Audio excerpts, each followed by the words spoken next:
Manhattan was Tinder before Tinder existed. It's like Manhattan has a reputation for, especially for women, for finding it as a place that's very difficult to get into a committed relationship. Because yes, you're... I'm winning.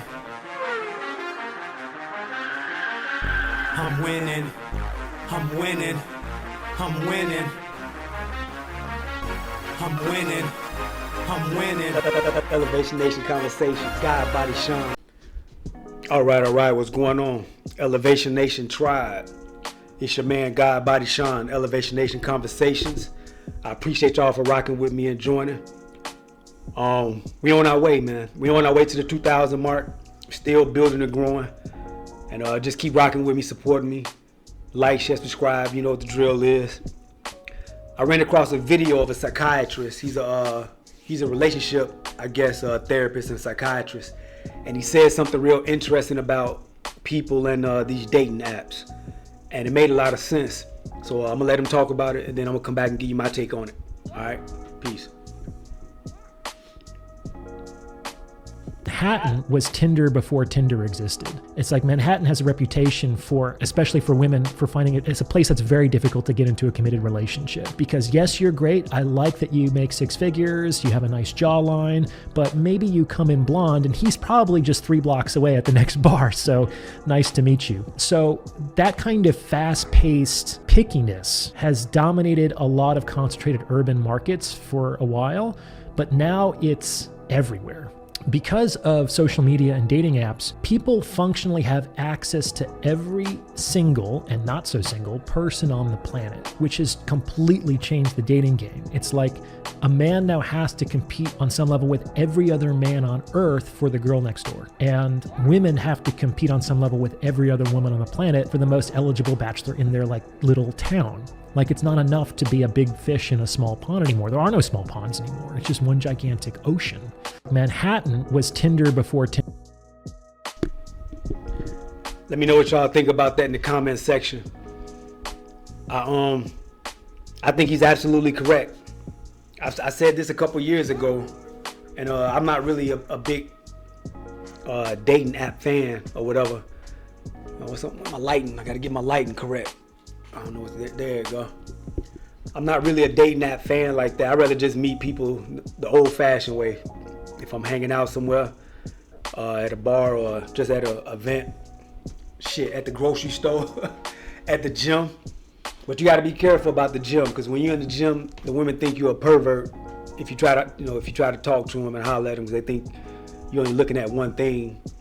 But you're in the gym to work out and get in shape and look good, so they get mad at you for talking to them because they look good. I don't know. That's some crazy shit. But he's absolutely correct. The dating app, the dating app explosion or whatever it is, has really kind of killed dating. What it does is it makes people think they have more options than they really do. I'm an OG, so back in the day, you basically dated what was in your circumference or what you had access to that was around you in your neighborhood or maybe at school,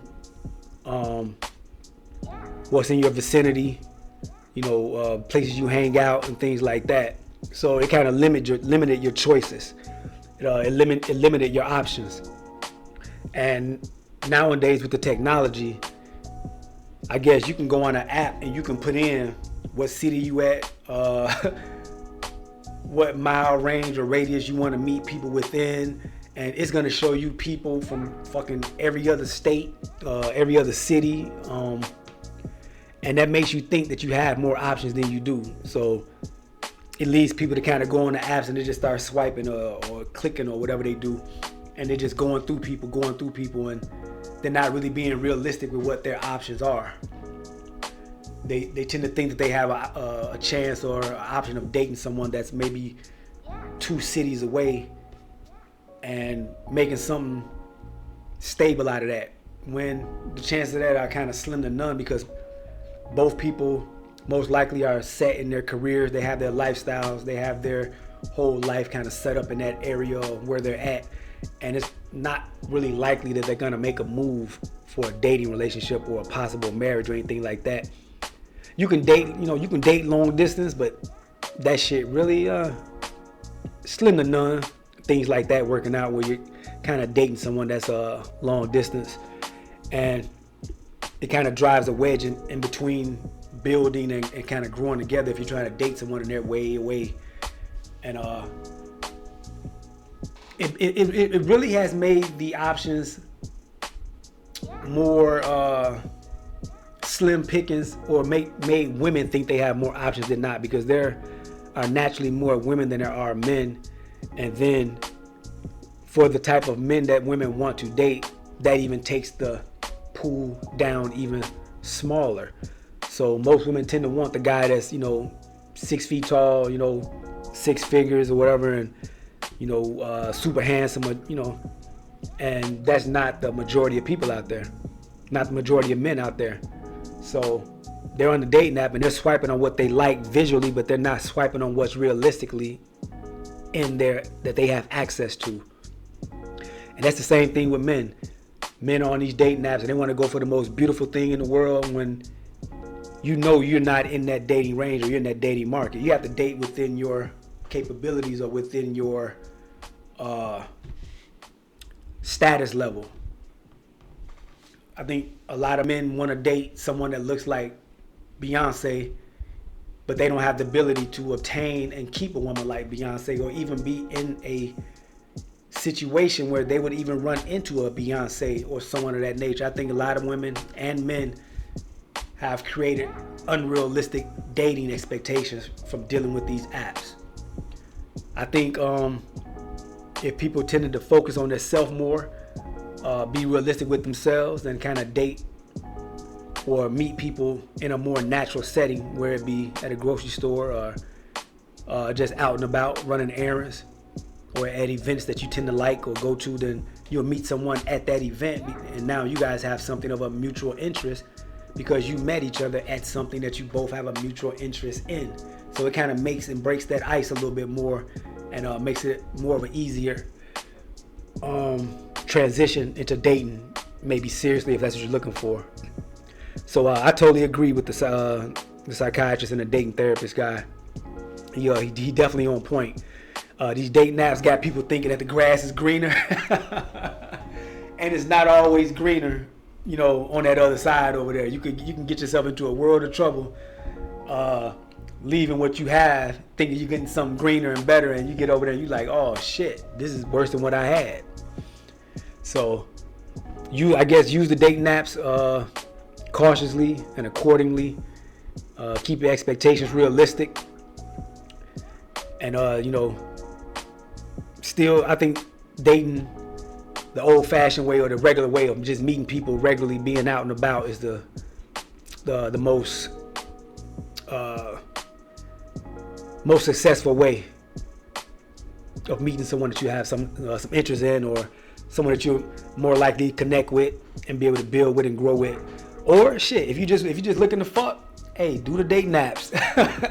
Ain't that what Tinder was about? Shit, people just meeting to hook up. So some people, that's all they want. They don't want a long-term relationship. They're not looking to be committed or monogamous or things like that. So they got all type of dating apps. They got swinging apps. They got apps where you can cheat on your spouse.